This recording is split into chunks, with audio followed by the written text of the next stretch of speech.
Oi, gente! Meu nome é Bárbara, sou estudante de Física na UEL. Nesse vídeo eu vou falar sobre o Big Bang. O universo surgiu há cerca de 13,8 bilhões de anos. Toda a matéria e energia que conhecemos estavam concentradas numa região menor que o núcleo atômico. Ele começou a se expandir e esfriar de uma maneira incrivelmente rápida, gerando galáxias, estrelas, planetas e você.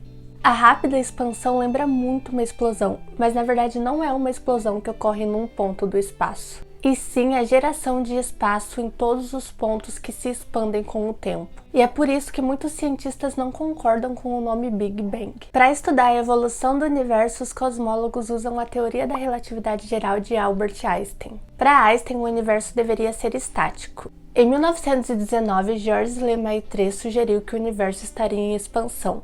Mas Einstein só aceitou essa ideia depois da publicação do trabalho de Hubble em 1929. Em 1931, Lemaitre sugeriu que se o universo está se expandindo em algum momento no passado, o universo estava concentrado em um único ponto, que ele chamou de átomo primitivo, que seria quando e onde tudo começou. E foi essa ideia que ficou conhecida como Big Bang. Agora vamos para a linha temporal. O início, que seria em 0 segundos, o universo surgiu de uma singularidade inicial, um estado de densidade e temperaturas infinitas. Mas não sabemos exatamente como isso começou. A gente só sabe dizer o que aconteceu a partir do segundo 10 a menos 43, que é o que chamamos de Era de Planck. É a fase da evolução que a teoria da relatividade geral e da gravitação não conseguem descrever, devido à necessidade de inclusão de efeitos quânticos. Ainda não existe uma teoria capaz de descrever o que acontecia nesse momento, mas acredita-se que as 4 forças da natureza estavam unificadas em uma só. Nesse período, a temperatura do universo era 10 elevado a 32 kelvins.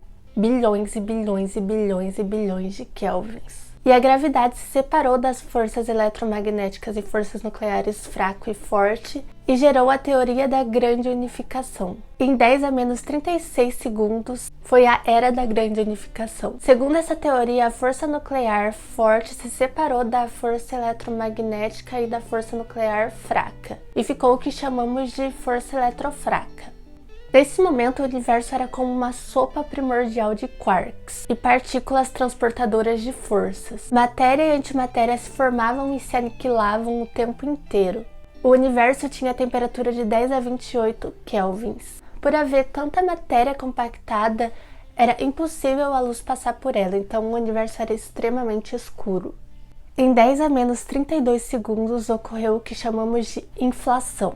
Foi uma fase em que o universo se expandiu exponencialmente, em que ele teria aumentado em nanosegundos do tamanho de um núcleo atômico ao tamanho do sistema solar. Isso foi extremamente rápido. Em 10 a menos 12 segundos, o universo teria baixado a temperatura para 10 elevado a 15 kelvins. Era uma temperatura baixa o suficiente para a força nuclear fraca se separar da eletromagnética. E o universo ficou com as 4 forças que conhecemos hoje em dia: força da gravidade, força eletromagnética, força nuclear forte e fraca.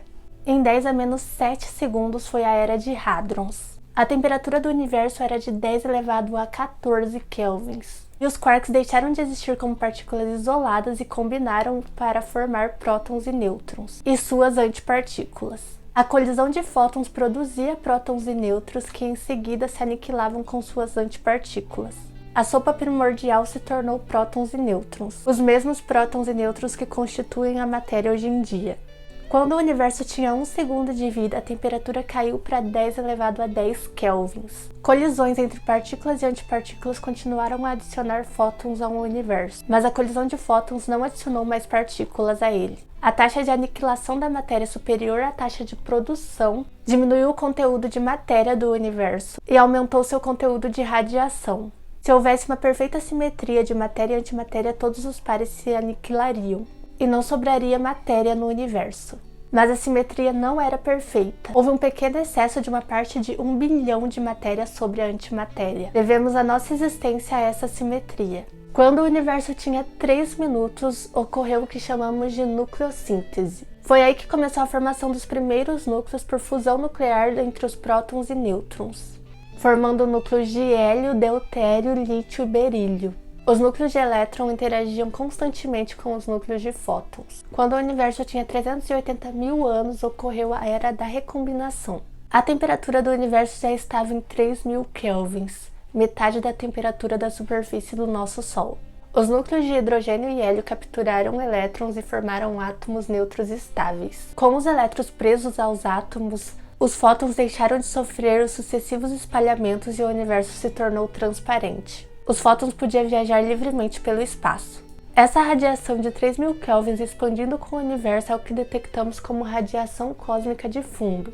Quando o universo tinha 100 milhões de anos, ele continuou a se expandir e esfriar, e a matéria lentamente começou a se condensar, o que formou nuvens protogalácticas, onde começou a se formar as estrelas. E quando o universo tinha 1 bilhão de anos, a maior parte das galáxias já estavam formadas, inclusive a Via Láctea e a galáxia Andrômeda, que é a nossa galáxia vizinha.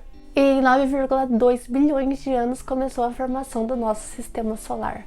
O Big Bang não tenta explicar a origem do universo, e sim a sua evolução. Não sabemos o que iniciou o Big Bang.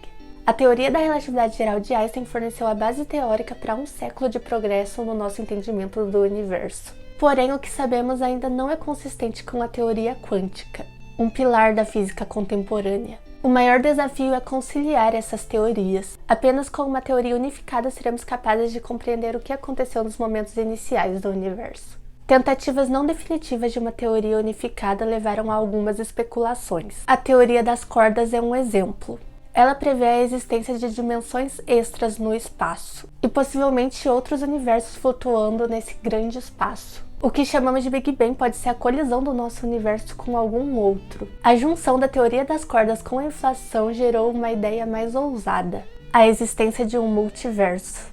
Imagina se o universo fosse na verdade composto por um número infinito de pedaços desconexos, cada um com suas próprias leis da física. Fiquem com essa crise existencial comigo.